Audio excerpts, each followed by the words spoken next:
135 గజాల భూమి కేవలం 8 లక్షలకే. ప్రతి నెల 10,000 మంత్లీ రెంటల్ ఇన్కమ్.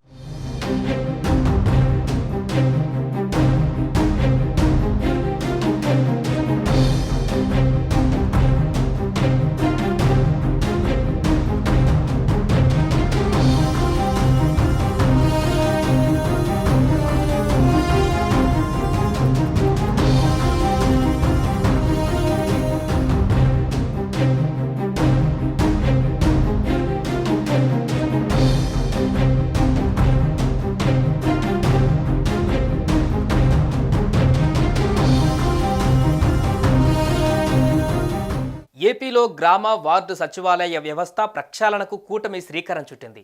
సచివాలయ ఉద్యోగులను క్రమబద్ధీకరించాలని, వారి సేవలను సమర్థంగా వినియోగించుకోవాలని నిర్ణయించినట్లుగా సమాచారం.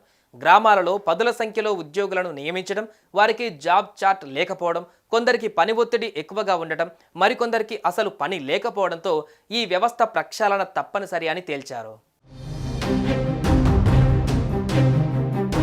చంద్రబాబు ప్రభుత్వం కీలక నిర్ణయం దిశగా అడుగులు వేస్తుంది.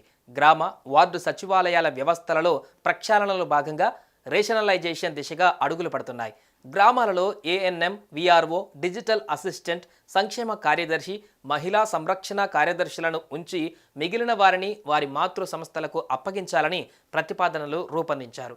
వారిలో ఒకరిని డీడీఓగా నియమిస్తారు. అదేవిధంగా వార్డు సచివాలయాల్లో అడ్మిన్, ఎడ్యుకేషన్ అసిస్టెంట్, సంక్షేమ కార్యదర్శి, శానిటైజేషన్, ఏఎన్ఎం, మహిళా సంరక్షణ కార్యదర్శులను ఉంచి మిగిలిన వారందరినీ మున్సిపల్, పట్టణాభివృద్ధి శాఖకు అప్పగించనున్నారు.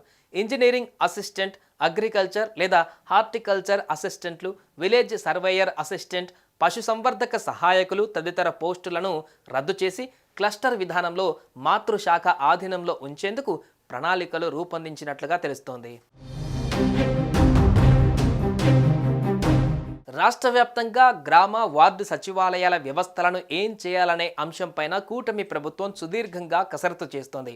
మొత్తం సచివాలయాలకు అవసరమైన 5-6 కార్యదర్శులను అక్కడే ఉంచి మిగిలిన వారిని ఆయా మాతృ సంస్థలకు పంపించాలని భావిస్తున్నారు.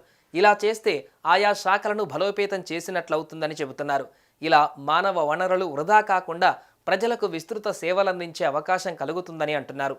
అలాగే పంచాయతీ కార్యదర్శులను పంచాయతీ రాజ్ కింద గ్రామ పంచాయతీలకి పరిమితం చేసే ఆలోచన ఉందని చెబుతున్నారు. కార్యదర్శుల విషయంలోనూ కీలక మార్పులు చేయనున్నారు. కొంతమంది సిబ్బందిని పట్టణాభివృద్ధి శాఖకు అప్పగించనున్నట్లు సమాచారం.